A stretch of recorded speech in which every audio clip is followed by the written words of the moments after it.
tumigil ang lahat sa isang tunog. Isang matinis at walang katapusang tunog na para bang kutsilyong humiwa sa katahimikan ng buong mansyon. Iyon ang huling tunog ng pagkabigo. Ang tunog ng pinakamodernong makinang medikal na sumusuko na rin. Para kay Eduardo Montero, ang tunog na yon ay mas mabigat pa sa lahat ng salitang narinig niya sa buong araw. Nakatayo siya sa labas ng salaming pader ng kwarto ng kanyang 3 anak na babae. Ang mga balikat ay tila binagsakan ng langit at lupa.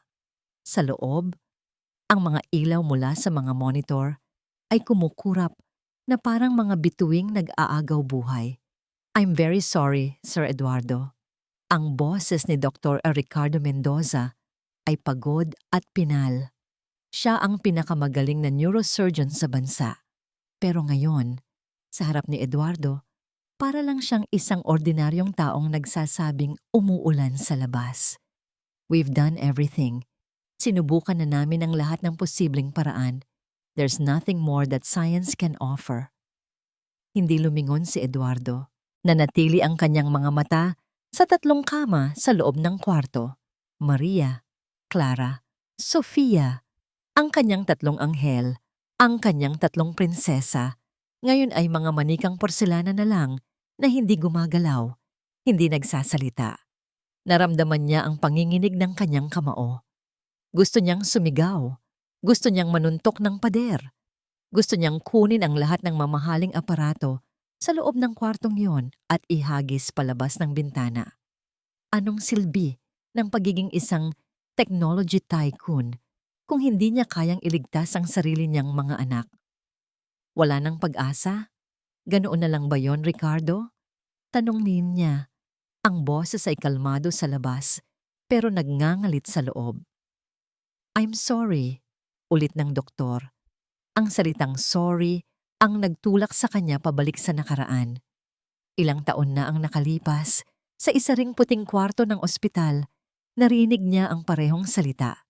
Iyon ang araw na nawala sa kanya si Isabela, ang kanyang asawa, sa isang komplikasyong hindi inaasahan. At tulad noon, nararamdaman na naman niya ang pamilyar na bigat sa kanyang dibdib. Ang bigat ng kasalanan. Sana mas pinag-aralan ko. Sana mas malaki ang binayad ko. Sana. Sir Eduardo. Ang mahinang tawag na yon ang pumutol sa kanyang masasamang alaala. Si Alberto, ang kanilang matandang katiwala, ang mayordomo na nagsilbi sa pamilya Montero bago pa man siya ipanganak. Nakayuko ito, puno ng paggalang at pag-aalala. Ano yon, Alberto? Walang ganang tanong ni Eduardo. Sir, alam ko pong hindi ito ang tamang oras. Simula ni Alberto, maingat sa bawat salita. Pero, may isa pa po. Kumunot ang noo ni Eduardo. Anong isa pa? Isa pang doktor? Isa pang espesyalista? Sinubukan na natin ang lahat, Alberto. Mula Amerika hanggang Germany. Wala nang natira. Umiling si Alberto. Hindi po siya doktor, sir. Then I'm not interested. Ang pangalan niya po ay Elena Espiritu Santo. Tumingin si Eduardo sa kanyang matandang katiwala. Ang iritasyon ay halata sa kanyang mukha. At sino naman yan? Faith healer? Manggagamot? Alberto, alam mong hindi ako naniniwala sa mga ganyan. Hindi ko rin po alam, sir. Pag-amin ni Alberto. Wala siyang anumang titulo. Ang sabi lang po ng kaibigan kong nagrekomenda sa kanya. Siya raw po ay isang tagapag-alaga. Tumawa si Eduardo ng mapakla. Tagapag-alaga? I have the best nurses in the country. Anong magagawa ng isang tagapag-alaga na hindi nila magawa? Nagdadala raw po siya ng pag-asa. Simpleng sagot ni Alberto. Natigilan si Eduardo. Pag-asa. Isang salitang halos kinalimutan na niya ang kahulugan. Ilang minuto siyang hindi nagsalita. Nakikipagbuno sa sarili niyang isipan. Sa isang banda, nandyan ang kanyang lohika, ang kanyang pagiging isang taong siyensya na nagsasabing kalokohan ang lahat ng ito. Sa kabilang banda, naroon ang imahe ng kanyang 3 anak na unti-unting nawawala sa kanya. Wala nang mas masahol pa rito. Wala na siyang ibang mapupuntahan. Nasa dulo na siya ng bangin. Huminga siya ng malalim. Saan siya? Makalipas ang 1 oras, dumating si Elena Espiritu Santo. Hindi siya ang inaasahan ni Eduardo. Siya ay isang simpleng babae. Marahil ay nasa mga huling taon ng kanyang edad 40, nakasuot ng simpleng blusa at pantalon. Walang dalang gamit, walang medical kit, walang kahit anong magsasabi na may alam siya sa pagpapagaling. Ang tanging dala niya ay isang katahimikang tila kayang punuin ang buong mansyon. Tinitigan siya ni Eduardo mula ulo hanggang paa. Wala kang resume, walang medical background, walang kahit ano. Tumangulang si Elena, ang kanyang mga mata ay malumanay pero diretso. Wala po, sir. Anong gagawin mo sa mga anak ko? Narito po ako para mag-alaga. Sagot niya. Isang sagot na walang sagot. Isang sagot na lalong nagpagulo sa isip ni Eduardo. Pero pagod na siyang makipagtalo. Pagod na siyang mag-isip. Pagod na siyang mabigo. Itinuro niya ang salaming pinto. Sige, mag-umpisa ka na. Pumasok si Elena sa loob ng high-tech na kwarto. Hindi niya pinansin ang mga kumukurap na monitor. Hindi niya tiningnan ang mga IV line na nakakabit sa braso ng mga bata. Hindi niya binasa ang mga chart sa paanan ng kama. Sa halip, dahan-dahan siyang lumapit sa kama ni Sofia ang bunso. Kumuha siya ng isang maliit na upuan at naupo sa tabi nito. Hinawakan niya ang maliit at malamig na kamay ng bata. At pagkatapos, sa gitna ng mga tunog ng teknolohiya at sa ilalim ng tingin ni Eduardo na puno ng pagdududa, nagsimula siyang kumanta. Isang lumang kundiman. Isang uyaying halos hindi na marinig sa panahon ngayon. Ang kanyang boses ay hindi perpekto, pero puno ito ng isang bagay na matagal nang nawawala sa mansyon na yon. Ang boses niya ay puno ng init, puno ng kapayapaan. Sa unang pagkakataon sa loob ng maraming taon, ang kwartong puno ng tunog ng makina ay napuno ng himig ng isang awit. Lumipas ang mga oras. Ang araw ay naging gabi, at ang gabi ay naging umaga. At si Elena Espiritu Santo ay nanatili lang doon. Pinagmamasdan siya ni Eduardo mula sa control room na ipinatayo niya sa labas lang ng kwarto ng mga bata. Sa isang pader na puno ng mga high-definition na screen, kaya niyang makita ang bawat anggulo, ang bawat paghinga, ang bawat pagtibok ng puso ng kanyang mga anak. Dati, ang mga monitor na ito ang nagbibigay sa kanya ng pakiramdam ng kontrol. Ngayon, ang mga ito na lang ang nagsisilbing bintana niya sa isang palabas na hindi niya maintindihan. Walang ginawang medikal si Elena. Hindi siya nagbigay ng gamot. Hindi siya gumamit ng kahit anong aparato. Sa buong maghapon, naupo lang siya sa tabi ng mga bata. Minsan, kinukwentuhan niya sila tungkol sa mga alitap-tap sa probinsya. Minsan, hinuhuni lang niya ang isang pamilyar na himig. At kadalasan, tahimik lang siyang nakaupo doon. Ang kanyang presensya ay kalmado at hindi nagmamadali. This is ridiculous, bulong ni Eduardo sa sarili habang hinihilot ang kanyang sentido. Isang buong araw na ang lumipas at walang nangyari. Sumasakit ang ulo niya sa kaiisip. Nagsayang lang ba siya ng oras? Nagpadala ba siya sa desperasyon? Sakto namang bumukas ang pinto at pumasok si Dr. Ricardo Mendoza. Ang mukha ay mas madilim pa kaysa sa kape sa tasang hawak ni Eduardo. Eduardo? Sabi ng doktor. Ang boses ay hindi nagtatago ng inis. I came as soon as I heard. Totoo ba ang sinabi sa akin ng mga nurse? Pinayagan mo ang isang estranghero na pumasok sa kwarto ng mga bata? Tumayo si Eduardo. She's a caregiver, Ricardo. A caregiver. Tumawa si Mendoza ng mapakla. Walang lisensya, walang background. You are a man of science, Eduardo. Paano mo napapayag ang sarili mo na papasukin ang isang charlatan sa bahay mo? Ang salitang charlatan ay tumama kay Eduardo. Iyon din ang eksaktong salitang nasa isip niya kanina.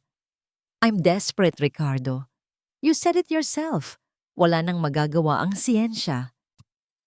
Kaya hahayaan mo na lang ang isang manggaganso na pagsamantalahan ang kahinaan mo. Giit ng doktor. Lumapit ito sa salamin at tiningnan si Elena nang may pagkasuklam.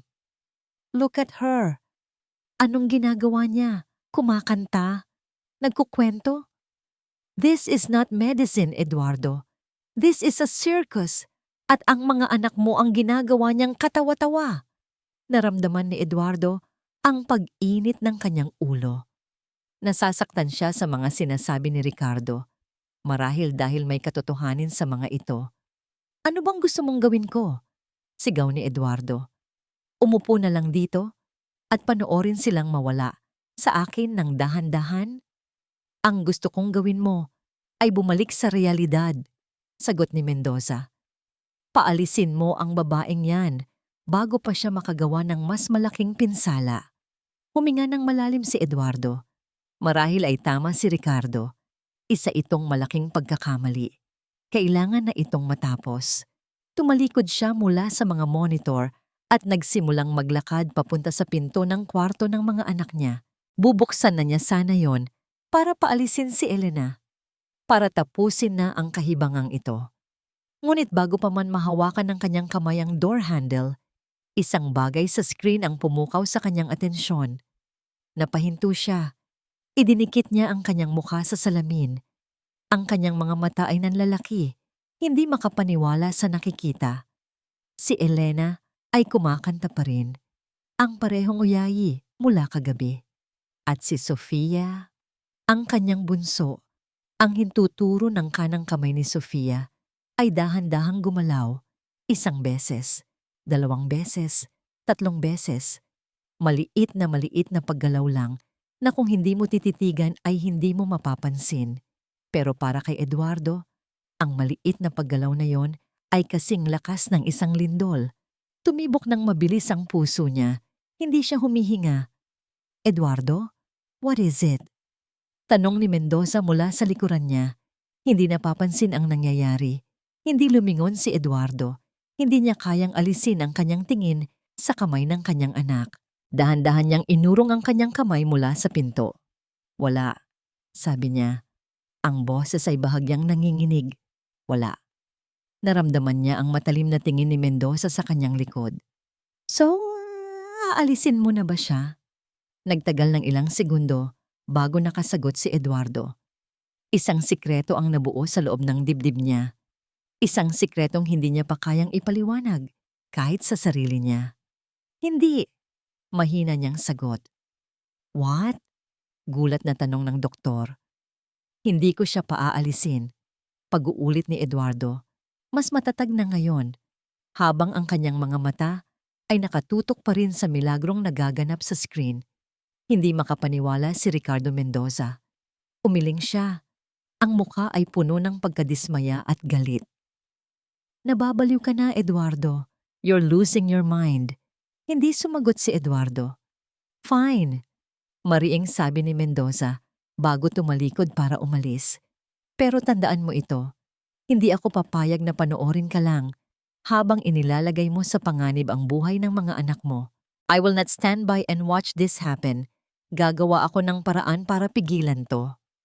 At sa paglabas niya, kasabay ng malakas na pagsara ng pinto, naiwan si Eduardo sa control room, mag-isa kasama ng isang maliit, hindi maipaliwanag na pag-asa, at isang malinaw na banta mula sa nag-iisang taong pinagkakatiwalaan niya sa mundo ng medisina. Para kay Elena Espiritu Santo, ang mansyon ng mga Montero ay malamig. Hindi ito ang lamig na galing sa aircon na walang patid ang andar. Ibang klase ang lamig na kanyang nararamdaman. Ito ang lamig na naiiwan ng mga luhang hindi iniyak at mga salitang hindi na ibigkas. Ang lamig ng kalungkutan. Mula nang tumuntong siya sa loob, naramdaman na niya ito. Nakakapit sa mga pader, nakatago sa mga mamahaling kurtina, bumabalot sa bawat kasangkapan. Ito ay isang tahanang naging isang magandang musoleo, isang alaala ng isang kaligayahang matagal nang lumipas. Hindi niya tinitingnan ang 3 bata bilang mga pasyente. Para sa kanya, Sila ay mga kaluluwang natutulog, mga ibong ayaw munang lumabas sa kanilang hawla dahil masyadong nakakatakot ang mundo sa labas. At ang ama, si Ginoong Eduardo Montero, siya ang bantay ng hawla. Isang bantay na puno ng pagmamahal pero hindi alam na ang kanyang takot at pag-aalala ang mismong rehas na pumipigil sa mga ibon na lumipad.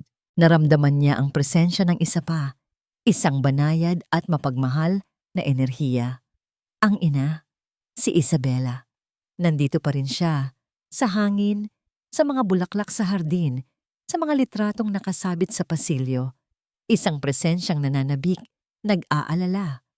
Sa ikalawang gabi niya sa mansyon, habang mahimbing na ang lahat maliban sa mga makinang walang pagod na nagbabantay, naupo ulit si Elena sa tabi ng mga kama.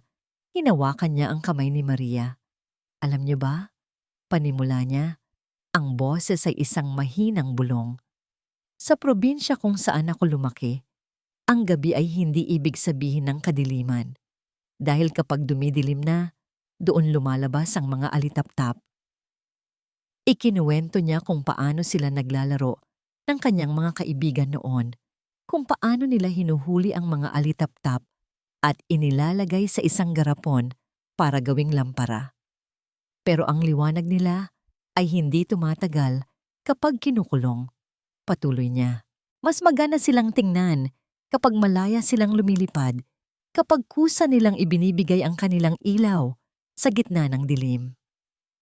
Habang hawak niya ang kamay ni Maria, isang pamilyar na pakiramdam ang biglang kumurot sa kanyang puso. Ang init ng maliit na kamay na ito ay nagbalik sa kanya sa isang alaala, isang iglap, isang imahe sa kanyang isipan, isang ibang kwarto ng ospital, mas simple, mas maingay, isang kamay na mas maliit, mahigpit na nakakapit sa kanya. Ang tunog ng monitor na hindi na bumibilis, kundi pabagal ng pabagal, hanggang sa naging isang tuwid na linya. Napapikit si Elena. Humigpit ang hawak niya sa kanyang dibdib, pinipigilan ng isang luhang nagbabadya. Ang sakit ng nakaraan, hindi ito kailanman nawawala. Natutunan lang niyang isayaw ito, gawing lakas, gawing habag, para sa iba. Ang bawat batang tinutulungan niya ay isang panalangin para sa kaluluwang nawala sa kanya. Iminulat niya muli ang kanyang mga mata at ibinalik ang tingin kay Maria. Kailangan niyo lang tandaan na kahit gaano kadilim, bulong niya, palaging may liwanag na naghihintay. At sa sandaling iyon, isang bagay ang nangyari. Ang mga pilik mata ni Maria ay bahagyang gumalaw. At pagkatapos, dahan-dahan, iminulat nito ang kanyang mga mata. Hindi ito isang buong pagmulat, isang siwang lang, pero sapat na iyon. Ang mga mata nito, na matagal nang nakapikit, ay tumingin diretso sa kanya. Walang pagtuon, malabo, pero nakabukas. Hindi na bigla si Elena. Ngumiti lang siya ng bahagya, isang ngiting puno ng pag-unawa. Maligayang pagbabalik, sabi niya. Pagkaraan ng ilang segundo, muling pumikit ang mga mata ni Maria. Ngunit may nagbago na sa hangin. Ang yelo ay nagsisimula ng mabasag. Dahan-dahang binitawan ni Elena ang kamay ni Maria at lumipat sa kama ni Clara, ang pangalawa sa magkakapatid. Hinaplos niya ang buhok nito, inayos ang ilang hiblang tumatakip sa mukha nito. Hindi siya nagsalita. Sa pagkakataong ito, nakinig lang siya. Pinakinggan niya ang katahimikan sa pagitan ng mga tunog ng makina. Pinakinggan niya ang pintig ng pusong sabik na muling magmahal at mahalin. Dito, sa tabi ni Clara, mas malakas niyang naramdaman ang presensya ng yumaong ina. Tila may isang lubid na hindi makita na nag-uugnay sa dalawa. Ang kwarto ay napuno ng isang katahimikang hindi nakakabingi, kundi mapayapa. Isang katahimikang naghihintay, at pagkatapos, binasag ito ng isang tunog. Hindi galing sa makina, galing sa isang tao, isang salita. Mahina, pero sa sobrang linaw ay tila isinigaw sa gitna ng silid. Isang salitang matagal nang Hindi naririnig sa loob ng kwartong iyon. Ina. Para kay Eduardo Montero, ang salitang iyon ay isang kulog sa gitna ng katahimikan. Ina. Narinig niya ito mula sa kanyang control room sa pamamagitan ng sensitibong mikropono na kayang kunin kahit ang pinakamahinang bulong. Sa isang iglap, tumigil ang mundo niya. Nanigas siya sa kanyang kinatatayuan. Ang puso niya ay tila huminto sa pagtibok at pagkatapos ay humarurot na parang isang makinang wala ng preno. Hindi siya nag-isip. Tumakbo siya. Sa isang kisap mata, binuksan niya ang pinto ng kwarto. Ang mga mata ay naghahanap, nananabik, natatakot. Nakita niya si Elena na nakatayo sa tabi ng kama ni Clara. Kalmado pa rin. Pero hindi kay Elena siya nakatingin.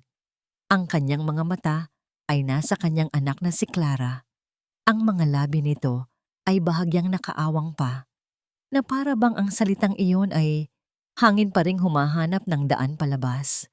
Lumuhod si Eduardo sa tabi ng kama. Hinawakan niya ang kamay ng kanyang anak. Mainit. Sa unang pagkakataon, sa loob ng napakatagal na panahon, ang kamay ni Clara ay hindi malamig na parang yelo. Clara? Anak? Tawag niya.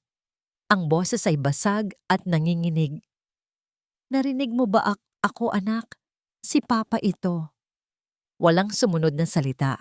Nanatiling nakapikit si Clara, ngunit nakita ni Eduardo ang bahagyang paggalaw ng mga pilik mata nito na para bang nakikipaglaban itong magmulat. At sa sandaling iyon, bumigay na si Eduardo. Isang butil ng luha ang pumatak mula sa kanyang mata. Isang luha, hindi ng lungkot, kundi ng purong, matamis na tagumpay. Pagkatapos ng isa, sumunod pa ang isa. Umiyaak siya roon, nakaluhod sa sahig, hawak ang kamay ng kanyang anak. Sa unang pagkakataon, mula nang mawala si Isabela, umiyak siya dahil sa saya. Kinagabihan, hindi na bumalik si Eduardo sa control room. Nagdala siya ng isang silya sa loob ng kwarto at naupo sa isang sulok, tahimik na nagmamasid. Pinapanood niya si Elena na patuloy lang sa kanyang ginagawa na para bang walang nangyaring milagro. Biglang nag-vibrate ang cellphone sa kanyang bulsa.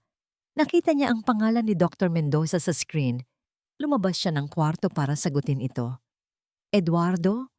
Bungad agad ng doktor, walang anumang pagbati. I trust na napag-isipan mo na ang sinabi ko. May sinabi ang anak ko, Ricardo. Diretsong sabi ni Eduardo, hindi maitago ang panginginig ng tuwa sa kanyang boses. Nagsalita si Clara. Katahimikan sa kabilang linya. Pagkatapos ng ilang segundo, nagsalita si Mendoza, pero ang boses niya ay hindi masaya. Puno ito ng pag-iingat. Anong sinabi niya? Sinabi niya, Ina. Isang buntong hininga ang narinig ni Eduardo. Eduardo, makinig ka sa akin. Ito na mismo ang sinasabi ko. That woman is a manipulator. Ginagamit niya ang emosyon ng mga bata, ang alaala nila, sa kanilang ina, para magkaroon ng reaksyon. This is dangerous psychological manipulation, not healing. Kumuyom ang kamao ni Eduardo. Narinig ko ang anak kong magsalita. That's all that matters to me. Mag-ingat ka, Eduardo. Maring babala ni Mendoza. Ang mga taong tulad niya ay mga predator. Hahanapin nila ang pinakamahina mong punto at doon aatake. At ngayon, alam na nating lahat kung ano ang kahinaan mo. Bago pa makasagot si Eduardo, ibinaba na ng doktor ang tawag. Naiwan siyang nakatayo sa pasilyo. Ang saya na naramdaman niya kanina ay nabahiran na ngayon ng isang maliit na lason ng pagdududa. Sa opisina ng isang pribadong investigador sa isang madilim na eskinita sa Maynila, inilapag ni Dr. Ricardo Mendoza ang isang makapal na sobre sa mesa. Ang pangalan niya ay Elena Espiritu Santo. Sabi ni Mendoza sa lalaking nasa harap niya.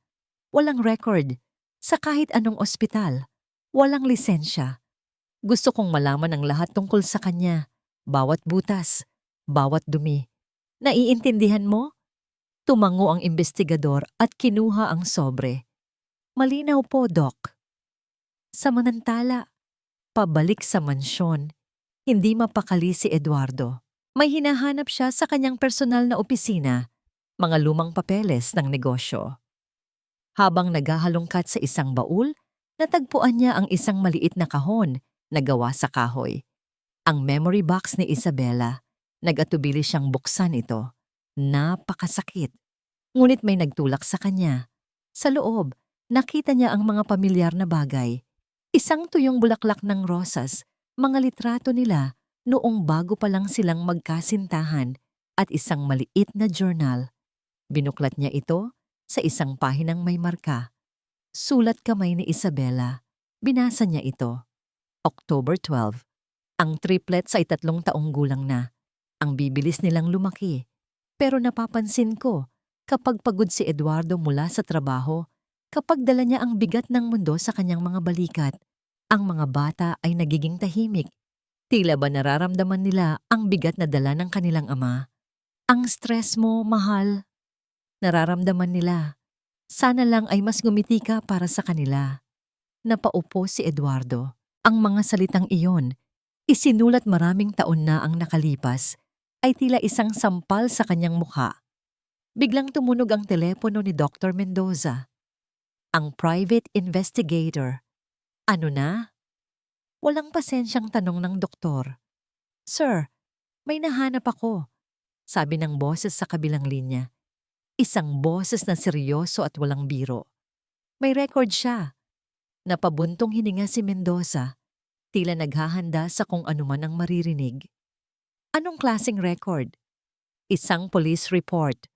10 taon na ang nakalipas. Nagkaroon ng isang maikling pausisa. Tungkol ito sa pagkamatay ng isang bata. Kinabukasan, hindi katok ang gumising kay Eduardo, kundi isang malakas na pagbagsak ng isang bagay sa kanyang mamahaling mahogany desk. Napabalikwas siya mula sa pagkakatulog sa kanyang leather chair. Sa harap niya, nakatayo si Dr. Ricardo Mendoza. Ang mukha ay seryoso at walang emosyon, na para bang isang huwes na magbababa ng hatol. Ang ibinagsak niya sa mesa ay isang manipis na brown folder. Alamin mo ang katotohanan, Eduardo, sabi ni Mendoza. Ang boses ay malamig at matigas. This is your healer. Isang babaeng may madilim at malagim na nakaraan na kinakalimutan niyang banggitin. Nangunot ang noo ni Eduardo. Kinuha niya ang folder at binuksan ito ng may panginginig. Ang nasa loob ay kopya ng isang luma at naninilaw na police report. May isang litrato ng isang batang lalaki na nakangiti. At sa ilalim nito, ang pangalan ni Elena Espiritu Santo. Binasa niya ang mga salita at ang bawat isa ay tila isang suntok sa kanyang sikmura. Pangalan ng inaresto, Elena Espiritu Santo kaso. Criminal negligence resulting in death. Naramdaman ni Eduardo na umikot ang kanyang opisina. Pagpapabaya na nagresulta sa kamatayan. Ang mga salitang yon ay umalingaw-ngaw sa kanyang isipan. The case was dismissed due to lack of evidence. Pagpapatuloy ni Mendoza na para bang nababasa ang isip niya. Pero ang katotohanan ay, nandoon Eduardo, namatay ang sarili niyang anak sa ilalim ng kanyang pag-aalaga dahil tumanggi siyang ipagamot ito sa ospital at mas pinili ang mga alternatibong lunas. Itinuro ni Mendoza ang monitor sa pader ng opisina ni Eduardo, kung saan kitang-kita ang live feed mula sa kwarto ng mga bata. Hindi mo ba nakikita? Inuulit niya ang kasaysayan, pero sa pagkakataong ito, ang mga anak mo ang biktima. Napatingin si Eduardo sa screen. Sa monitor, nakita niya si Elena, nakaupo sa sahig kasama si Sofia. Itinuturo niya sa bata ang isang simpleng laro gamit ang mga kamay, ang nanay-tatay. At pagkatapos, sa unang pagkakataon, narinig ni Eduardo mula sa speaker ang isang tunog na mas matamis pa sa kahit anong musika. Isang mahinang paghagik-gik mula kay Sofia. Ang imahe ng tuwa sa screen at ang mga salita ng karahasan sa papel na hawak niya ay nagbanggaan sa isip ni Eduardo. Hindi niya alam kung alin ang paniniwalaan, ang kanyang mga mata o ang ebidensyang nasa kanyang harapan. Tumayo siya. Ang folder ay mahigpit na hawak sa kanyang kamay. Kailangan ko siyang makausap. Naglakad siya palabas ng opisina. Ang bawat hakbang ay mabigat. Pagpasok niya sa kwarto ng mga anak niya, tumigil ang mahinang tawanan. Naramdaman ni Elena ang pagbabago sa hangin. Tumingin ito sa kanya, hindi nang may takot, kundi nang may pag-unawa, na para bang alam na nito na darating ang sandaling ito. "Maaari mo bang iwan muna kami, nurse?" sabi ni Eduardo sa nagbabantay na tauhan. Nang silang dalawa na lang ni Elena ang naroon, kasama ng 3 batang natutulog na ngayon, inilapag ni Eduardo ang folder sa mesang katabi ng kama. Hindi niya kailangang magsalita. Nakita ni Elena ang papel at ang litrato ng batang lalaki. Kinabukasan, hindi katok ang gumising kay Eduardo, kundi isang malakas na pagbagsak ng isang bagay sa kanyang mamahaling mahogany desk. Napabalikwas siya mula sa pagkakatulog sa kanyang leather chair. Sa harap niya, nakatayo si Dr. Ricardo Mendoza. Ang mukha ay seryoso at walang emosyon, na para bang isang huwes na magbababa ng hatol. Ang ibinagsak niya sa mesa ay isang manipis na brown folder. "Alamin mo ang katotohanan, Eduardo," sabi ni Mendoza. Ang boses ay malamig at matigas. "This is your healer." Isang babaeng may madilim at malagim na nakaraan na kinakalimutan niyang banggitin. Nangunot ang noo ni Eduardo. Kinuha niya ang folder at binuksan ito ng may panginginig. Ang nasa loob ay kopya ng isang luma at naninilaw na police report. May isang litrato ng isang batang lalaki na nakangiti. At sa ilalim nito, ang pangalan ni Elena, Espiritu Santo. Binasa niya ang mga salita, at ang bawat isa ay tila isang suntok sa kanyang sikmura. Pangalan ng inaresto: Elena, Espiritu Santo kaso, criminal negligence resulting in death. Naramdaman ni Eduardo na umikot ang kanyang opisina. Pagpapabaya na nagresulta sa kamatayan. Ang mga salitang yon ay umalingaw-ngaw sa kanyang isipan. The case was dismissed due to lack of evidence. Pagpapatuloy ni Mendoza na para bang nababasa ang isip niya. Pero ang katotohanan ay nandoon, Eduardo. Namatay ang sarili niyang anak sa ilalim ng kanyang pag-aalaga dahil tumanggi siyang ipaggamot ito sa ospital at mas pinili ang mga alternatibong lunas. Itinuro ni Mendoza ang monitor sa pader ng opisina ni Eduardo, kung saan kitang-kita ang live feed mula sa kwarto ng mga bata. "Hindi mo ba nakikita? Inuulit niya ang kasaysayan. Pero sa pagkakataong ito, ang mga anak mo ang biktima." Napatingin si Eduardo sa screen. Sa monitor, nakita niya si Elena, nakaupo sa sahig kasama si Sofia. Itinuturo niya sa bata ang isang simpleng laro gamit ang mga kamay, ang nanay-tatay. At pagkatapos, sa unang pagkakataon, narinig ni Eduardo mula sa speaker ang isang tunog na mas matamis pa sa kahit anong musika. Isang mahinang paghagikgik mula kay Sofia. Ang imahe ng tuwa sa screen at ang mga salita ng karahasan sa papel na hawak niya ay nagbanggaan sa isip ni Eduardo. Hindi niya alam kung alin ang paniniwalaan. Ang kanyang mga mata o ang ebidensyang nasa kanyang harapan. Tumayo siya. Ang folder ay mahigpit na hawak sa kanyang kamay. Kailangan ko siyang makausap. Naglakad siya palabas ng opisina. Ang bawat hakbang ay mabigat. Pagpasok niya sa kwarto ng mga anak niya, tumigil ang mahinang tawanan. Naramdaman ni Elena ang pagbabago sa hangin. Tumingin ito sa kanya, hindi nang may takot, kundi nang may pag-unawa, na para bang alam na nito na darating ang sandaling ito. "Maaari mo bang iwan muna kami, nurse?" sabi ni Eduardo sa nagbabantay na tauhan.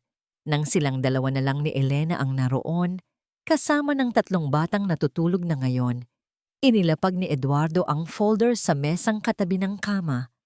Hindi niya kailangang magsalita. Nakita ni Elena ang papel at ang litrato ng batang lalaki. Hindi nagbago ang ekspresyon sa mukha ni Elena.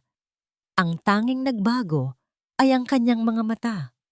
Isang pamilyar na lungkot ang dumaan sa mga ito. Isang lungkot na malalim at matagal nang naninirahan doon. Sino ka ba talaga? Tanong ni Eduardo. Ang boses ay puno ng sakit at pagkalito. Huminga ng malalim si Elena bago sumagot. Ako po ay isang ina, sabi niya. Ang boses ay mahinahon. Isang inang nawalan ng anak. Itinuro niya ang folder. Totoo po ang naririyan. Inimbestigahan ako. Pero ang hindi po sinasabi ng papel na yan ay ang buong kwento. Tumingin siya sa malayo na para bang binabalikan ang isang nakaraang ayaw na niyang bisitahin. Ang anak ko po ay may isang pambihirang sakit na walang lunas. Sinabi na rin po ng mga doktor noon ang sinabi sa inyo ni Dr. Mendoza. Wala na po kaming magagawa. Isang butil ng luha ang pumatak mula sa mata ni Elena. Ngunit pinunasan niya ito agad. Tumanggi akong hayaan siyang mamatay sa isang malamig na kwarto ng ospital na napapalibutan ng mga makina. Umuwi kami. Sa kanyang huling mga araw, kinantahan ko siya. Kinwentuhan ko siya. Niyakap ko siya. Hindi ko siya kayang pagalingin, Ginoong Montero. Pero kaya ko siyang samahan. Kaya kong bigyan ng kapayapaan ang kanyang huling mga sandali. Tumingin siya nang diretso sa mga mata ni Eduardo. Ang sakit na yon. Ang nagturo sa akin kung paano makinig. Hindi sa makina, kundi sa kaluluwa. Iyon po ako. Isang ina na natutong makinig dahil sa sobrang sakit. Natigilan si Eduardo. Hindi ito ang inaasahan niyang sagot. Walang pagtanggi, walang pagsisinungaling. Isang katotohanang mas masakit pa sa kasinungalingan. Hindi niya alam ang sasabihin. Ang galit sa kanyang dibdib ay napalitan ng isang mabigat na pakiramdam ng pagkalito at awa. Biglang tumunog ang kanyang cellphone. Isang tawag mula sa kanyang abogado. Nag-atubili siyang sagutin pero mapilit ang pagtunog nito. Hello? Eduardo, sabi ng boses sa kabilang linya. Mabilis at puno ng pag-aalala. May problema? May mga kumakalat na balita tungkol sa isang faith healer na nakatira sa bahay mo. Ang board of directors ay nag-aalala. Nag-uumpisa ng maapektuhan ang stock price ng kumpanya. Napapikit si Eduardo. Ang mundo sa labas, ang mundong binuo niya, ang mundong humihila sa kanya pabalik sa realidad. Ang problema ay hindi na lang kung sino si Elena. Ang problema ay kung ano ang handa niyang isakripisyo para sa isang himalang hindi niya maintindihan. Ang korona ni Eduardo Montero ay hindi gawa sa ginto, kundi sa salamin at bakal, ang mga skyscraper ng kanyang kumpanya. At ngayon, ang koronang yon ay tila pabigat ng pabigat. Kinahapunan, pagkatapos ng insidente sa kanyang opisina, sumabak si Eduardo sa isang emergency video conference kasama ang board of directors. Ang mga mukha nila sa malaking screen ay seryoso at walang ngiti. Sa gilid ng screen, nakikita niya ang simbolo ng kanilang kumpanya na may kasamang araw na kulay pula at nakaturo pababa. Eduardo, simula ni Mr. Tan, ang pinakamatandang miyembro ng board. We are all concerned, hindi lang sa'yo, kundi sa imahe ng kumpanya. My family is a private matter, mariing sagot ni Eduardo. Not anymore, sabat ng isa pa. It's all over the financial blogs. CEO hires a mysterious healer. Montero tech stocks dip amid stability concerns. The market is reacting, Eduardo, and they are not reacting well. Ang bawat salita ay isang dagok. Ang mundong binuo niya, ang imperyong pinaghirapan niya, ay nanganganib dahil sa isang desisyong ginawa niya bilang isang ama. We suggest you take a temporary leave, mungkahi ni Mr. Tan, sa isang boses na nagpapanggap na nag-aalala pero malinaw na isang utos. Para maipakita sa mga investor na stable ang kumpanya, at para mabigyan ka ng panahon na ayusin kung ano man ang kailangan mong ayusin. Hindi na niya hinintay ang kanilang sagot. Pinatay niya ang tawag. Napasabunot siya sa kanyang buhok. Ang pakiramdam ng pagiging sukol ay gumagapang sa kanyang lalamunan. Para siyang nasa gitna ng dalawang nag-uumpugang pader. Sa isang panig, ang kanyang kumpanya at reputasyon. Sa kabilang panig, ang himalang dahan-dahang nagaganap sa loob ng kanyang tahanan. Pagod siyang lumabas ng opisina. Habang naglalakad sa pasilyo, narinig niya ang isang pamilyar na tunog, ang mahinang pagaspas ng papel. Sumilip siya sa bahagyang nakabukas na pinto ng kwarto ng mga anak niya. At ang nakita niya ay sandaling nagpabura sa lahat ng stress at problema sa kanyang isipan. Nakaupo si Elena sa sahig at sa harap niya ay si Sofia na nakaupo na rin sa kama nang walang anumang suporta. Sa pagitan nilang dalawa ay isang maliit na piraso ng puting papel. Dahan-dahan at maingat, ipinapakita ni Elena kay Sofia kung paano ito itupi. Ganyan, mahinang sabi ni Elena. Isang tupi dito at isa pa dito. Ginagaya ni Sofia ang bawat galaw. Ang dila ay bahagyang nakalabas sa sulok ng kanyang bibig sa sobrang konsentrasyon at pagkatapos ng ilang sandali, may nabuo sa maliliit niyang kamay.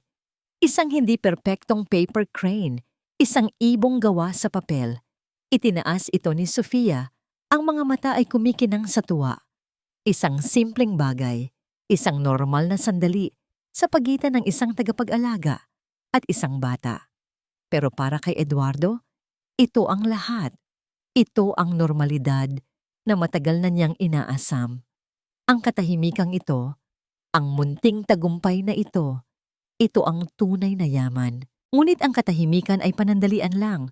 Maya-maya, naramdaman niya ang presensya ni Dr. Mendoza sa kanyang likuran. Dumating ito nang hindi niya namamalayan. Tumingin din ito sa loob ng kwarto. Nakakatuwang pagmasdan, hindi ba? Sabi ni Mendoza. Pero ang boses niya sa pagkakataong ito ay hindi na galit. Malumanay ito na may halong awa. Alam kong pagod ka na, Eduardo.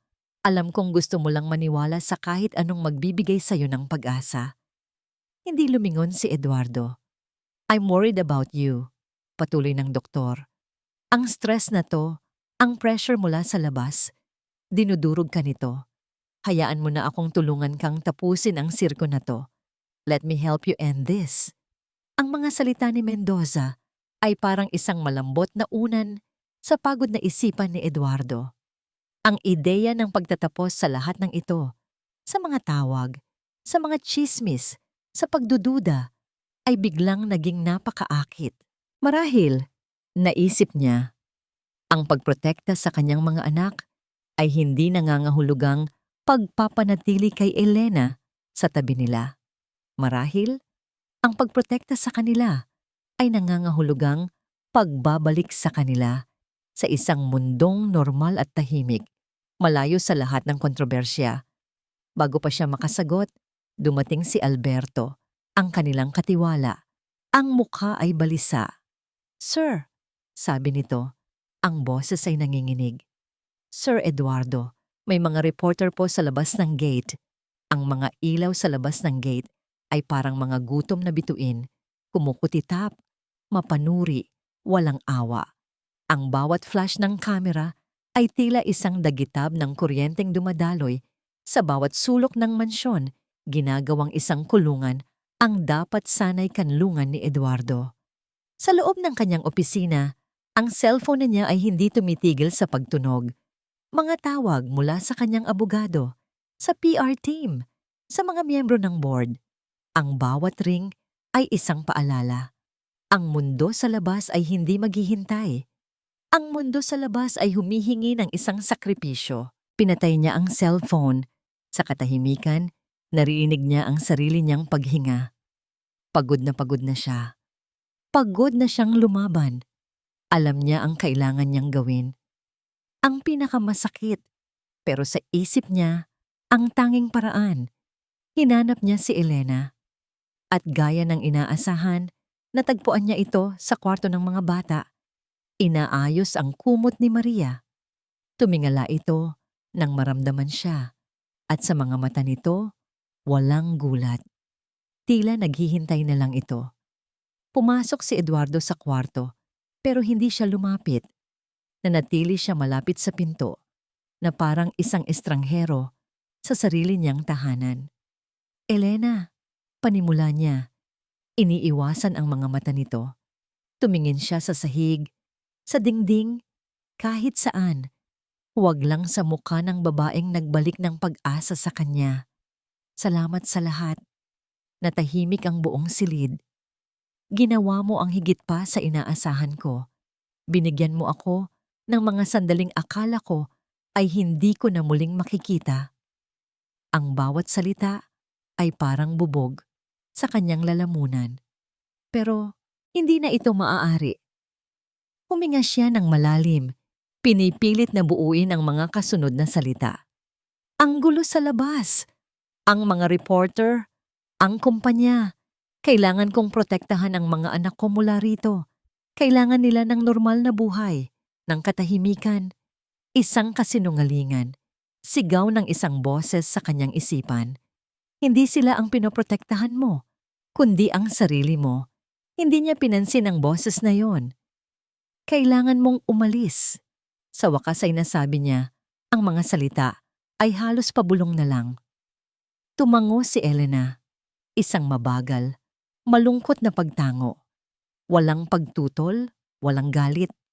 Ang tanging nakita ni Eduardo sa mga mata nito ay isang malalim na awa. Hindi para sa sarili nito, kundi para sa kanya. Dahan-dahan itong lumapit sa bawat kama. Hinaplos nito ang buhok ni Maria. Inayos ang kumot ni Clara at hinalikan sa noo si Sophie. Pagkatapos, humarap ito kay Eduardo. Ang kapayapaan na hinahanap mo para sa kanila, mahinang sabi ni Elena, ay hindi matatagpuan sa labas, Ginoong Montero. Matatatagpuan po yan sa loob. Iyon lang. Wala na siyang ibang sinabi. Naglakad ito palabas ng kwarto at sinundan siya ni Eduardo ng tingin. Nakita niya itong bumaba sa grand staircase. Tahimik na kinuha ang maliit nitong bayong mula sa tabi ng pinto at lumabas sa gabi. Sa bintana, nakita ni Eduardo si Elena na kalmadong naglalakad sa gitna ng mga kumukutitap na ilaw ng kamera. Isang payapang isla sa gitna ng isang nagngangalit na karagatan. Nang magsara ang malaking pinto sa likuran niya, isang nakakabinging katahimikan ang bumalot sa buong mansyon. Tapos na. Naisip ni Eduardo. Tapos na ang gulo. Ngunit hindi katahimikan ang sumunod. Isang matinis na tunog ang biglang pumunit sa bagong katahimikan. Isang alarma. Sinundan pa ito ng isa at isa pa. Ang 3 monitor sa tabi ng kama ng mga bata ay sabay-sabay na umilaw na pula. Ang mga tunog ay nagsasalitan. Lumilikha ng isang nakakakilabot na musika ng panganib. Isang nurse ang humahangos na tumakbo papasok. Sir! Sir! Yung vitals nila! Pero huli na. Nandoon na si Eduardo, nakatayo sa gitna ng kwarto, nanlalaki ang mga matang nakatitig sa kanyang mga anak. Ang mga batang ilang oras lang ang nakalipas ay nakakaupo na, nakakatawa, at nakakagawa na ng ibong papel ay muling nakahandusay sa kanilang mga kama. Walang galaw. Maputla. Ang kanilang mga dibdib ay bahagya ng tumataas at bumababa. Ang mga numero sa screen ay patuloy sa pagbagsak na para bang mga dahong nalalagas sa isang namamatay na puno, na wala ang himig, na wala ang kwento, na wala ang init. Ang nanatili na lang ay ang malamig, walang katapusang tunog ng mga makinang muling naghahari sa silid. Bumalik ang katahimikang matagal niyang kinatakutan. Isang katahimikang mas malakas, mas masakit at mas pinal kaysa dati. Lahat ay nawala.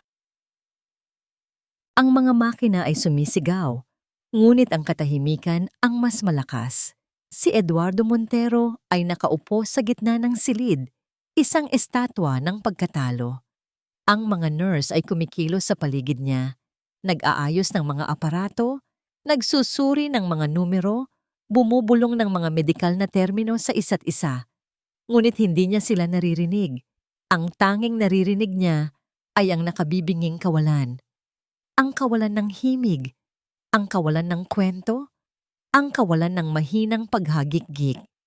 Hindi niya alam kung gaano siya katagal na nakaupo roon. 1 oras, 2, isang kawalang hanggan. Sa wakas, tumayo siya. Ang kanyang mga binti ay nanghihina. Naglakad siya palabas ng kwarto. Ang mga mata ay walang direksyon. Nagpatuloy siya sa paglalakad hanggang sa marating niya ang kanyang master bedroom. Ang silid na halos hindi na niya tinutulugan mula nang mawala si Isabela. Huminto siya sa harap ng isang malaking salamin. At sa unang pagkakataon, tiningnan niya talaga ang kanyang sarili. Ang nakita niya ay hindi isang makapangyarihang CEO, hindi isang bilyonaryo, hindi isang taong may kontrol sa lahat. Ang nakita niya ay isang estranghero, isang lalaking pagod na may hukot na mga balikat at mga matang walang buhay. Isang lalaking binabalot ng anino ng takot. Ito ba talaga siya? Ito ba ang lalaking minahal ni Isabela? Ito ba ang amang dapat tularan ng kanyang mga anak? Napayuko siya. Hindi makayanan ang sarili niyang refleksyon. Ang kanyang mga mata ay napadpad sa isang lumang laptop sa sulok, isa sa mga personal na gamit ni Isabela na hindi niya kailanman naialis. Binuksan niya ito. Nagboot ito ng mabagal, na para bang nagising mula sa isang mahabang pagkakatulog. Sa desktop, may isang folder na may simpleng pangalan, Pamilya. Gumalaw ang kanyang daliri, nanginginig. Nag-click siya. Isang video file ang bumungad sa kanya. Ang petsa ay 5 taon na ang nakalipas. Ilang buwan bago ang aksidente ni Isabela. Pinindot niya ang play. Ang screen ay nabuhay. Isang masayang eksena sa kanilang hardin. Ang 3 maliliit na bata, Maria, Clara at Sofia, ay tumatakbo. Naghahabulan sa damuhan. Ang kanilang mga tawa ay parang musika. At nandoon si Isabela. Nakangiti. Ang muka ay mas maliwanag pa sa sikat ng araw. At nandoon din siya, ang dating Eduardo. Nakaupo sa dadamuhan, nakikipaglaro. Nakangiti. Magulo ang buhok, walang bakas ng pag-aalala. Isang ama na nagpapagulong-gulong sa damuhan kasama ang kanyang mga anak. Isang asawang tumatawa sa tabi ng kanyang kabiyak. Sa video, narinig niya ang boses ni Isabela. Malinaw na parang kahapon lang. Nakatingin ito sa kanya na kinukunan sila ng video. "Huwag kang masyadong mag-alala, mahal," sabi nito. Ang ngiti ay nasa kanyang mga mata. Naririnig ka ng mga bata. Nararamdaman nila ang lahat. Ang mga salitang iyon ay tumagos sa puso ni Eduardo na parang isang punyal. Nararamdaman nila ang lahat. Bigla, ang lahat ay naging malinaw.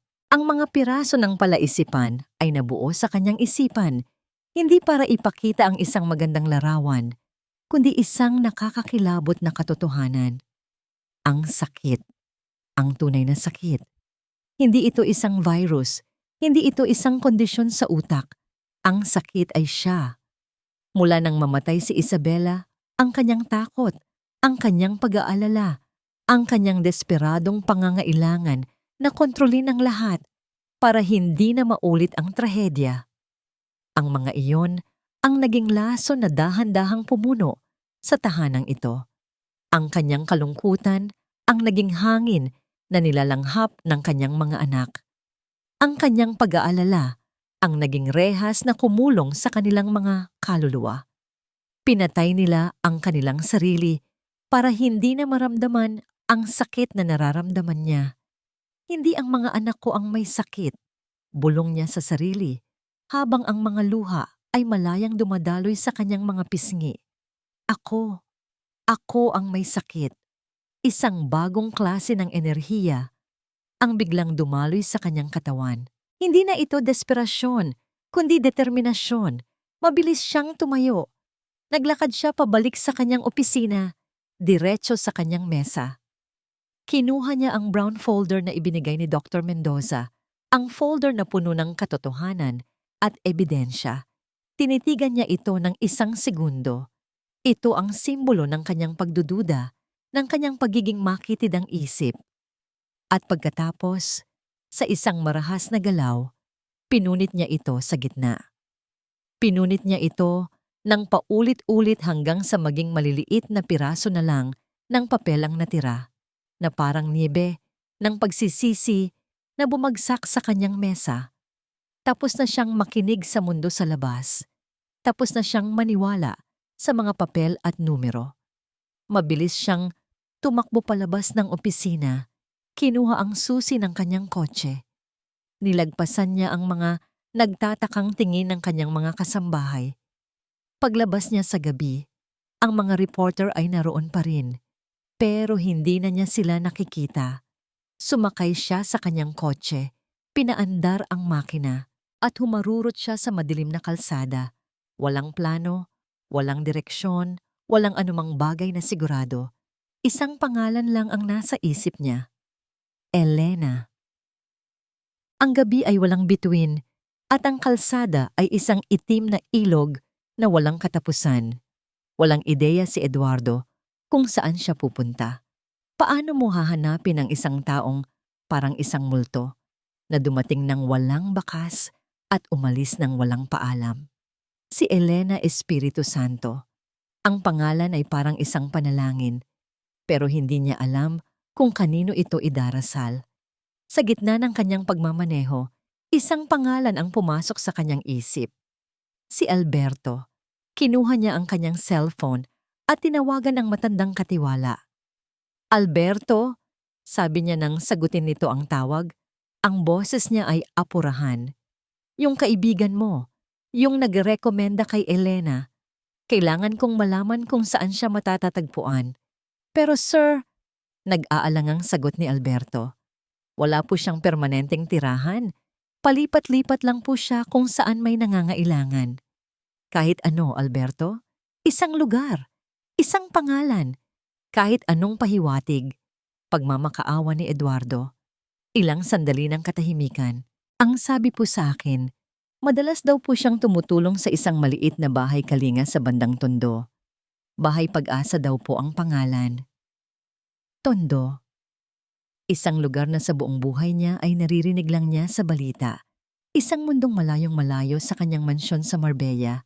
Ngunit ngayong gabi, walang distansyang hindi niya tatawirin. Ang kanyang mamahaling European car ay tila isang dayuhan sa makikitid na eskinita ng Tondo. Ang mga pamilyar na tunog ng kanyang mundo, ang tahimik na ugong ng aircon at ang malumanay na musika ay napalitan ng mga tunay na tunog ng buhay. Ang tahol ng mga aso, ang tawanan ng mga batang naglalaro sa kalye, kahit gabi na, ang kantahan mula sa isang videoke machine. Bumaba siya sa kanyang sasakyan. Ang kanyang mamahaling sapatos na katad ay tumapak sa hindi sementadong lupa. Nagtanong siya sa isang may-ari ng tindahan, sa isang tricycle driver, sa isang grupo ng mga kabataang nag-uusap sa kanto. At sa bawat pagtatanong niya, nararamdaman niyang nalalagas ang kanyang pagkatao bilang si Eduardo Montero, ang CEO. Ang natitira na lang ay si Eduardo ang ama.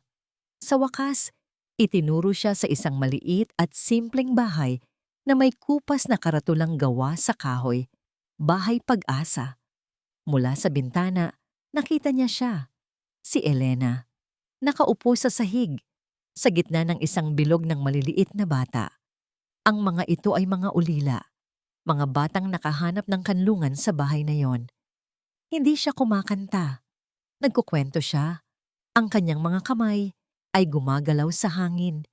Iginuguhit ang mga higante at duwende mula sa kanyang salaysay. Ang mga bata ay nakatingin sa kanya. Ang kanilang mga mata ay puno ng pagkamangha.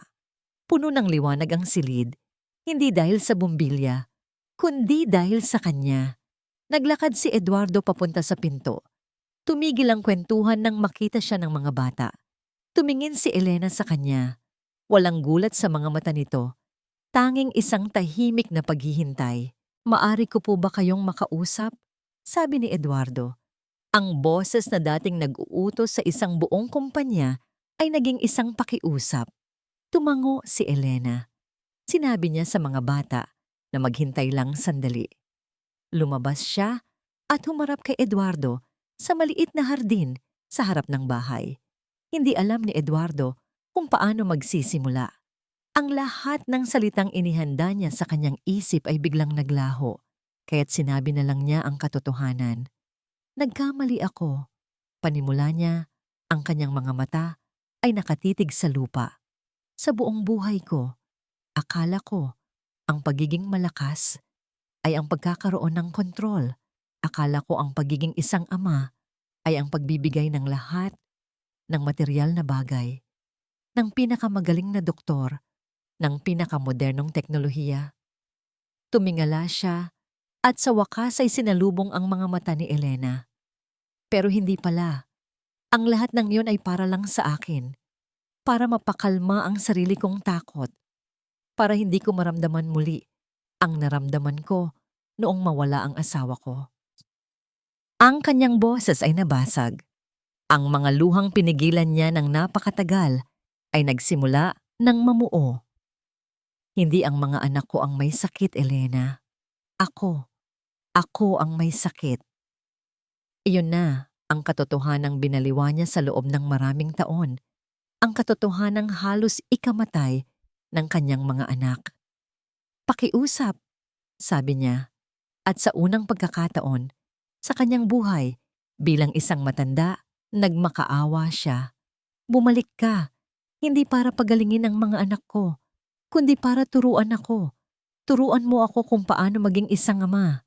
Turuan mo ako kung paano maging ang amang kailangan nila. Tinitigan siya ni Elena ng matagal. Sa mga mata nito, nakita ni Eduardo ang lahat ng sakit na pinagdaanan nito, ang lahat ng pag-unawang natutunan nito mula sa sakit na yon. Handa ka na bang makinig? Mahinang tanong ni Elena. Tumango si Eduardo, walang pag-aalinlangan. Oo. Kung gayon, sabi ni Elena, tayo na. Ngumiti ito ng bahagya.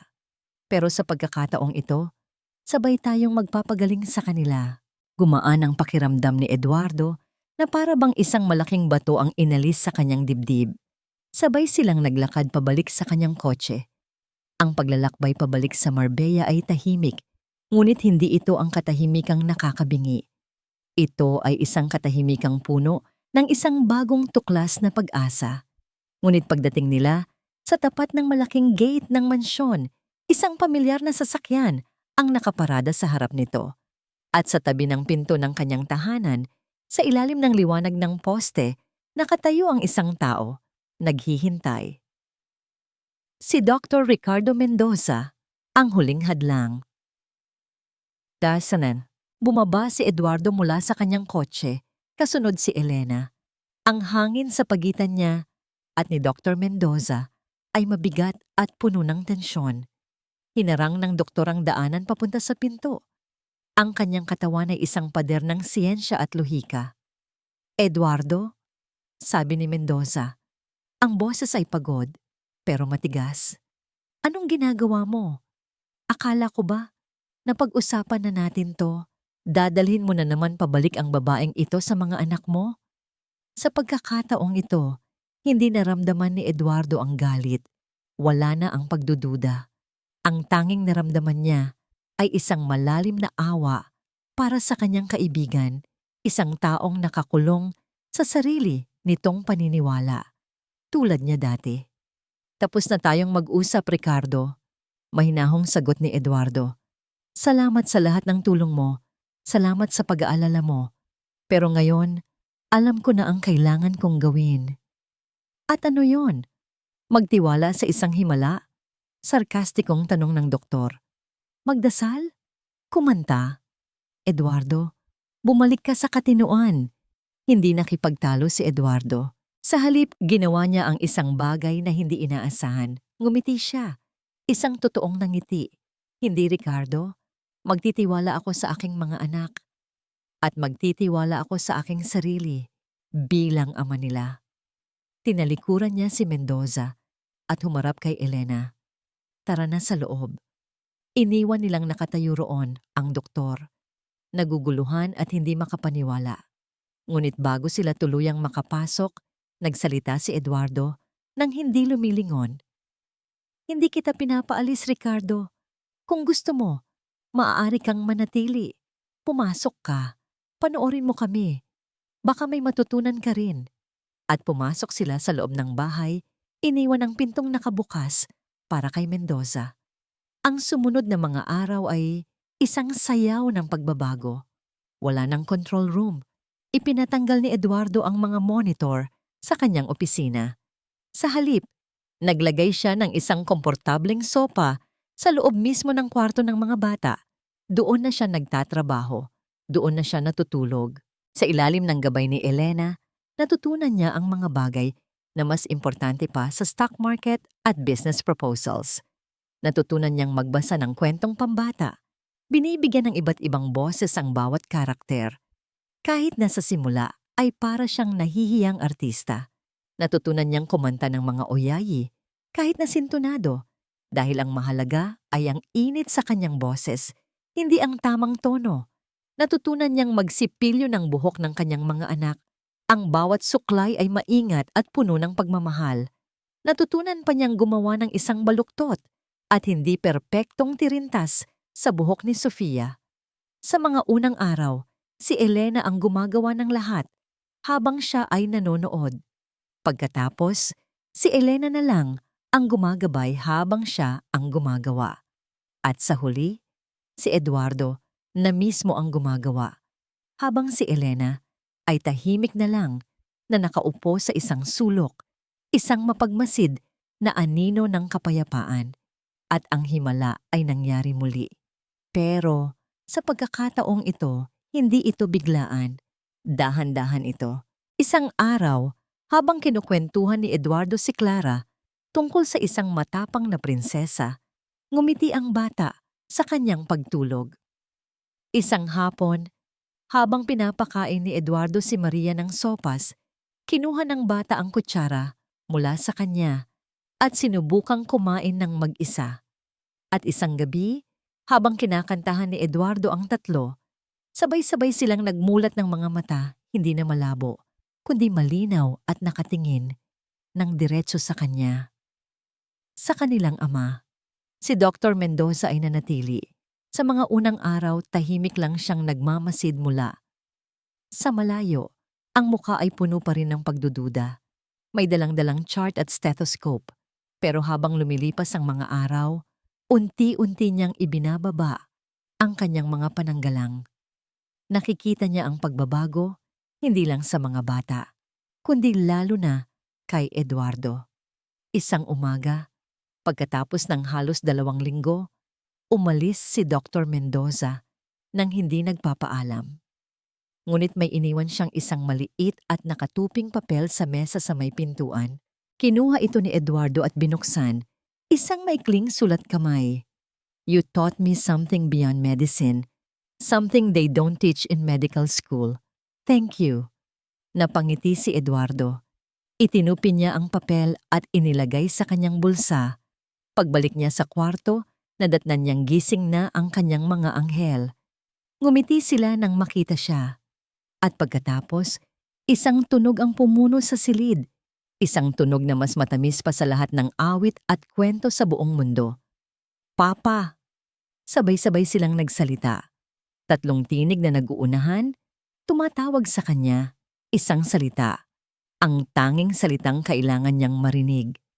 Lumapit siya sa kanila, lumuha sa tuwa, at niyakap silang 3 ng mahigpit na para bang hindi na niya sila bibitawan pa.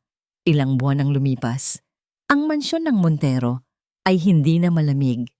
Ang mga bintana ay laging nakabukas. Hinahayaang pumasok ang sinag ng araw at ang sariwang hangin. Ang nakakabinging katahimikan ay napalitan na ng ingay. Ang masayang ingay ng mga batang naghahabulan. Ang tunog ng bola na tumatalbog. Ang malakas na tawanan. Ang umaga ay nagsisimula na ngayon hindi sa tunog ng mga makina, kundi sa amoy ng sinangag at mainit na tsokolate. Sa hapagkainan, isang eksenang dati ay imposible ng pagmasdan. Si Maria ay masiglang nagkukwento tungkol sa kanyang panaginip. Si Clara ay seryosong nagdodrawing sa isang piraso ng papel. At si Sofia ay sinusubukang subuan ang kanyang sarili na nagreresulta sa mas maraming pagkain sa kanyang muka kaysa sa kanyang bibig. At sa gitna nilang lahat, nakaupo si Eduardo Montero. Hindi na siya ang CEO na laging nagmamadali. Ang suot niya ay isang simpleng t-shirt. May maliit na mantsa ng jam sa kanyang pisngi na inilagay ni Sofia. At sa kanyang muka, isang ngiting hindi nabibili ng kahit anong halaga.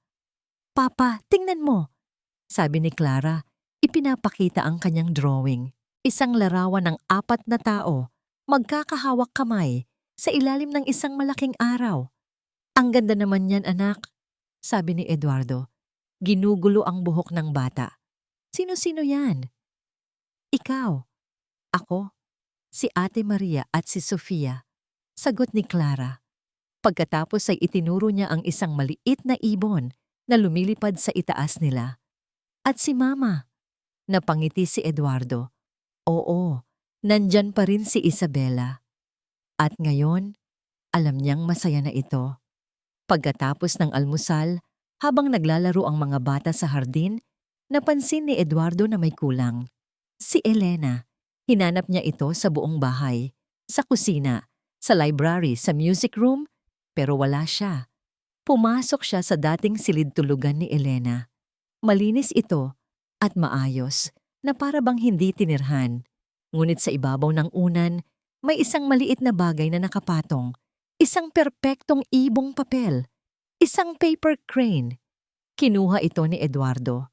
At sa ilalim nito, may isang nakatuping papel. Isang sulat. Binuksan niya ito. Ang sulat kamay ni Elena ay simple at malinaw. "Ginoong Montero, ang ibon ay lumilipad na. Hindi na niya kailangan ng pugad, kundi ang buong kalangitan. Ang himala ay hindi ko dala. Ito ay matagal nang naninirahan sa loob mo, naghihintay lang na magising. Ang kailangan lang ng mga bata ay ang kanilang ama. At ngayon, nagbalik na siya. Tapos na ang aking misyon dito. Marami pang ibang tahanan ang nangangailangan ng paalala kung paano makinig. Patuloy lang kayong umawit." Elena na pabuntong hininga si Eduardo. Isang buntong hiningang puno ng pasasalamat. Tumingin siya sa bintana, sa kanyang 3 anak, na masayang nagtatakbuhan sa damuhan. Malaya, masaya, buo. Hindi na niya sinubukang hanapin si Elena. Alam niyang hindi na niya ito makikita. Ang mga taong tulad niya ay parang hangin, dumarating para magbigay buhay at umaalis kapag ang mga halaman ay kaya nang tumayo sa sarili nilang paa. Nakita niya si Maria na tinutulungan si Sofia na tumayo matapos itong madapa. Nakita niya si Clara na ipinapakita ang isang bulaklak sa kanyang mga kapatid. Isang ngiti ang sumilay sa mga labi ni Eduardo. Isang ngiting payapa at buo. Ibinulsa niya ang sulat at ibinulong sa hangin ang mga salitang puno ng pasasalamat. "Salamat, Elena." Samantala, sa isang malayong lugar, si Elena Espiritu Santo ay naglalakad sa isang maalikabok na kalsada sa probinsya. Ang kanyang mga mata ay napako sa isang maliit na kubo sa di kalayuan, kung saan ang isang ilaw sa bintana ay nananatiling bukas sa gitna ng katanghalian at isang babae ang nakatayo sa labas. Ang mga balikat ay nanginginig sa pag-iyak. Hindi siya nag-atubili. Dahan-dahan niyang iniba ang kanyang direksyon at nagsimulang maglakad patungo sa bahay na yon. Isang maliit na ngiti ang sumilay sa kanyang mga labi dahil ang pag-asa ay isang awit. At si Elena Espiritu Santo ay isang mga awit na hindi kailanman napapagod. Ilang buwan ang lumipas. Ang mansyon ng Montero ay hindi na malamig. Ang mga bintana ay laging nakabukas. Hinahayaang pumasok ang sinag ng araw at ang sariwang hangin. Ang nakakabinging katahimikan ay napalitan na ng ingay. Ang masayang ingay ng mga batang naghahabulan, ang tunog ng bola na tumatalbog, ang malakas na tawanan. Ang umaga ay nagsisimula na ngayon hindi sa tunog ng mga makina, kundi sa amoy ng sinangag at mainit na tsokolate. Sa hapagkainan, isang eksenang dati ay imposible ng pagmasdan. Si Maria ay masiglang nagkukwento tungkol sa kanyang panaginip. Si Clara ay seryosong nagdodrawing sa isang piraso ng papel at si Sofia ay sinusubukang subuan ang kanyang sarili na nagreresulta sa mas maraming pagkain sa kanyang mukha kaysa sa kanyang bibig. At sa gitna nilang lahat, nakaupo si Eduardo Montero. Hindi na siya ang CEO na laging nagmamadali. Ang suot niya ay isang simpleng t-shirt. May maliit naman siya ng jam sa kanyang pisngi na inilagay ni Sofia. At sa kanyang mukha, isang ngiting hindi nabibili ng kahit anong halaga. "Papa, tingnan mo!" sabi ni Clara. Ipinapakita ang kanyang drawing, isang larawan ng 4 na tao. Magkakahawak kamay sa ilalim ng isang malaking araw. "Ang ganda naman yan, anak," sabi ni Eduardo. Ginugulo ang buhok ng bata. "Sino-sino yan?" "Ikaw, ako, si Ate Maria at si Sofia," sagot ni Clara. Pagkatapos ay itinuro niya ang isang maliit na ibon na lumilipad sa itaas nila. "At si Mama," napangiti si Eduardo. Oo, nandyan pa rin si Isabela at ngayon alam niyang masaya na ito. Pagkatapos ng almusal, habang naglalaro ang mga bata sa hardin, napansin ni Eduardo na may kulang. Si Elena. Hinanap niya ito sa buong bahay, sa kusina, sa library, sa music room, pero wala siya. Pumasok siya sa dating silid tulugan ni Elena. Malinis ito at maayos na parabang hindi tinirhan. Ngunit sa ibabaw ng unan, may isang maliit na bagay na nakapatong. Isang perpektong ibong papel, isang paper crane. Kinuha ito ni Eduardo at sa ilalim nito may isang nakatuping papel, isang sulat. Binuksan niya ito. Ang sulat kamay ni Elena ay simple at malinaw. "Ginoong Montero, ang ibon ay lumilipad na.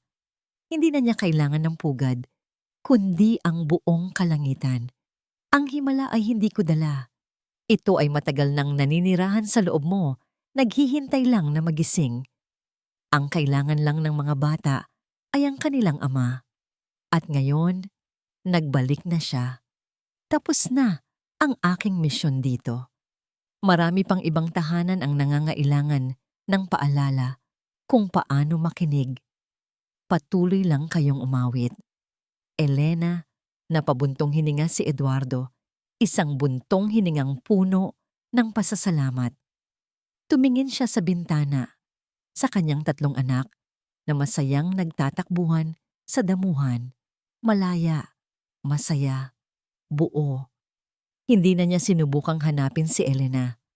Alam niyang hindi na niya ito makikita. Ang mga taong tulad niya ay parang hangin, dumarating para magbigay buhay at umaalis kapag ang mga halaman ay kaya nang tumayo sa sarili nilang paa. Nakita niya si Maria na tinutulungan si Sofia na tumayo matapos itong madapa. Nakita niya si Clara na ipinapakita ang isang bulaklak sa kanyang mga kapatid. Isang nasangiti ang sumilay sa mga labi ni Eduardo, isang ngiting payapa at buo. Ibinulsa niya ang sulat at ibinulong sa hangin ang mga salitang puno ng pasasalamat. "Salamat, Elena." Samantala, sa isang malayong lugar, si Elena Espiritu Santo ay naglalakad sa isang maalikabok na kalsada sa probinsya.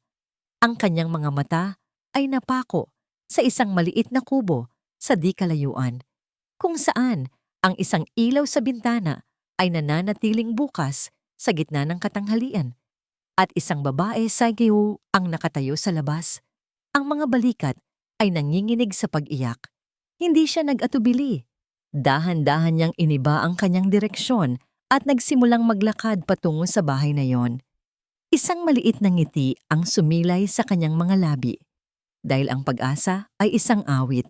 At si Elena Espiritu Santo ay isang mga awit na hindi kailanman napapagod. Tapos na po ang kwento. Naisulat ko na po ang lahat ng 11 even kabanata mula sa simula hanggang sa katapusan, alinsunod sa detalyadong balangkas na ating napagkasunduan. Ang chapter 11 na naisulat ko ay ang nagsisilbing konklusyon ng buong salaysay, kung saan ipinapakita ang bagong simula para sa pamilya Montero at ang pagpapatuloy ng misyon ni Elena. Naikumpleto ko na po ang buong proyekto. Ano po ang susunod na nais ninyong gawin?